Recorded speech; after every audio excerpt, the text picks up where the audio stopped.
Welcome into the Commanders Report Mailbag. I am your host, Jack Sperry. Thank you guys so much for stopping by today for what is my favorite segment that we do on this channel every single week. You know, most days I'm sitting here at Chat Sports, I'm wondering what topics you want me to talk about on the Washington Commanders. Well, here on this one, my job's made pretty easy here because you guys let me know what you guys want me to tell you with the questions that you guys submit every single week. So make sure you guys click that subscribe button if you haven't already, and join us for our live shows every single Wednesday, where you guys have an opportunity to get your questions on the Commanders Report live shows and then on these mailbags. We try to give you guys the most interactive community for Commanders fans anywhere on YouTube. We have daily poll questions on our channel.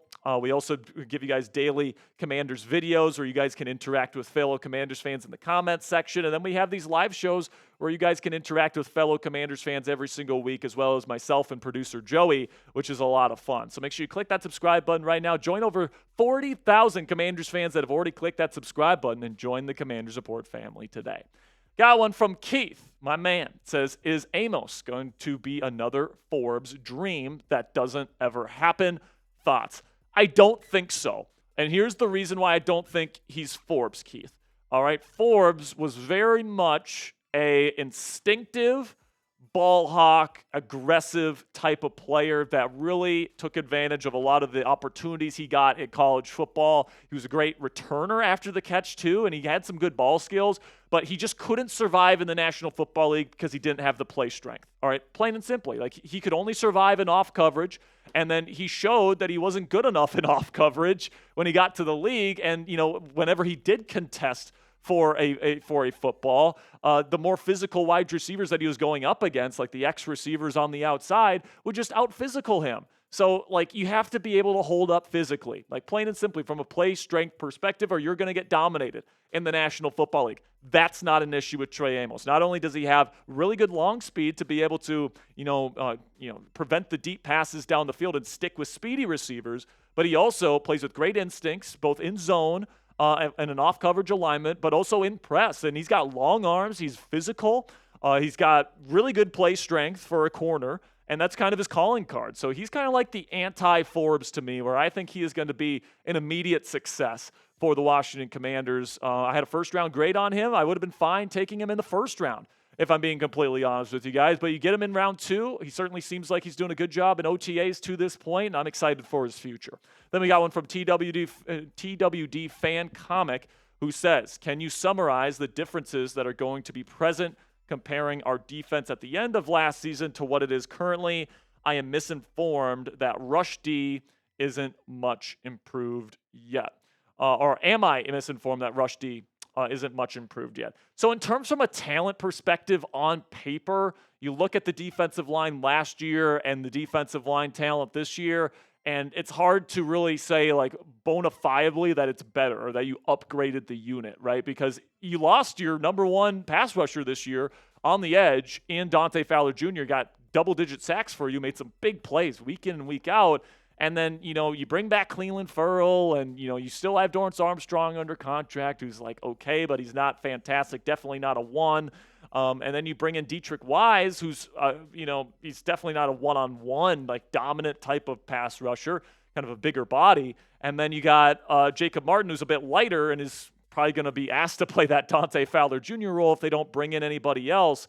But yeah, I do think that where this defense is better is on the back end. Now, somebody's going to have to show up as a bandit safety. You lost Jeremy Chin, and that guy was a perfect fit for that bandit safety role, kind of that hybrid linebacker type of role. They're hoping Tyler Owens or Dominique Hampton can step into that this year. We'll see how Will Harris adjust to the defensive structure as well. But the cornerback room is a lot better. I think Jordan McGee is going to have a really good second year, kind of coming in as kind of a third linebacker. Johnny Newton in his second year, I think, is going to really be benefited from having a full offseason. He didn't really have an offseason last year because of the foot procedures he went under. I think Javon Kinlaw is somebody that brings a lot of athleticism to the table. And the thing about the Commanders and Dan Quinn and Joe Witt Jr.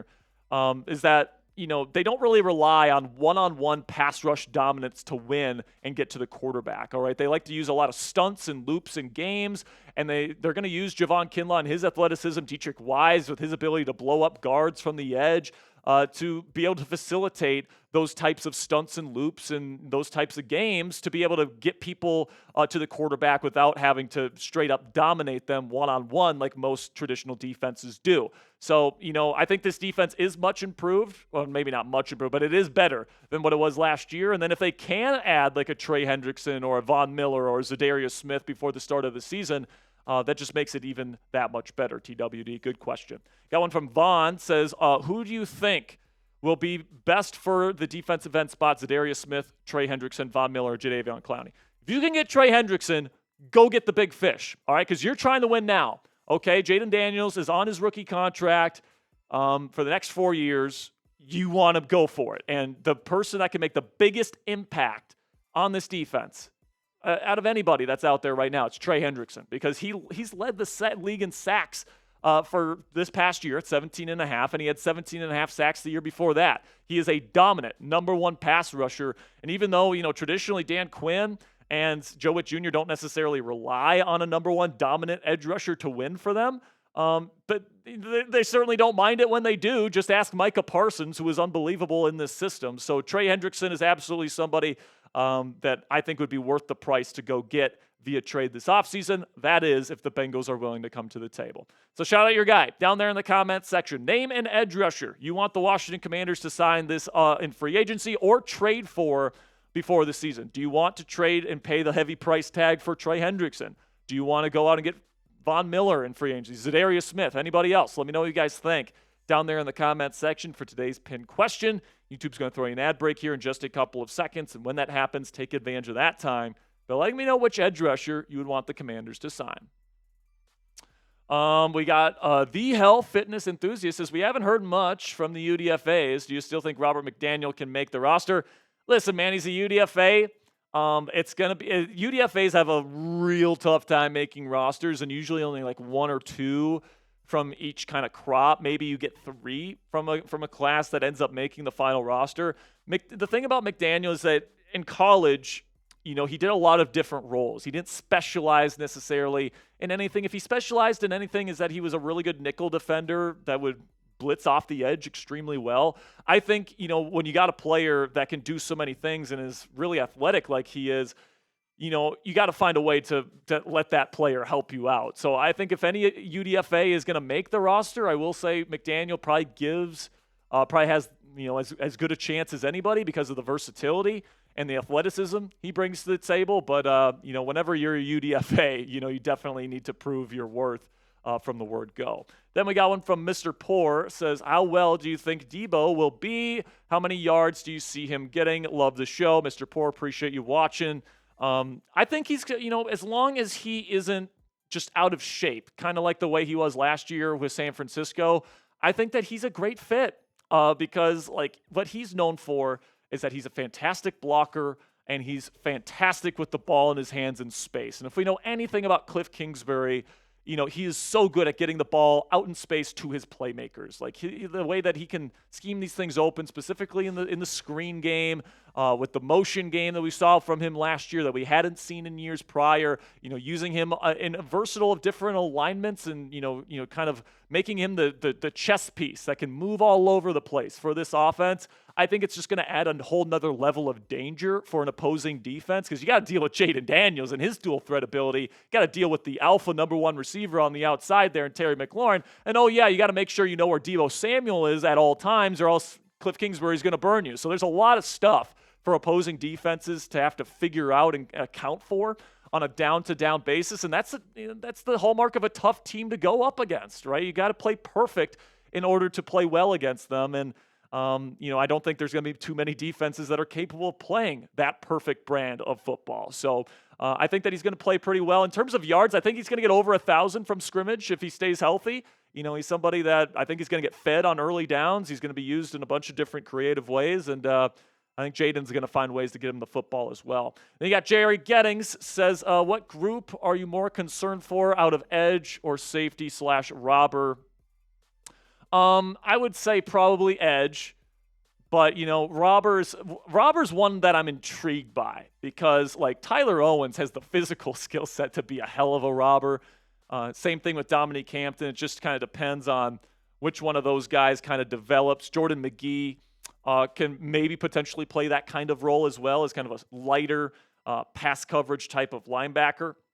Could certainly see him fitting into that role a little bit, even though he's a linebacker, not a safety. But edge is one where it's like Dorrance Armstrong is your number one edge rusher right now, and he's like he would be an okay number 2 starter for most teams. So, like, it's as much as Dan Quinn and Joe Witt Jr. love to do their stunts and their games and their stunts, and they can scheme people open that way. It's still nice to have that dominant edge on the outside that can win a one-on-one matchup when you want him to consistently. Commanders don't have that right now, so that's certainly an element to their defense that they're lacking. Then they got one from ZX, my man, says, what is your opinion on Chiefs Monday night game? In my opinion, it is the perfect JD5 upset game like the Bengals game last season.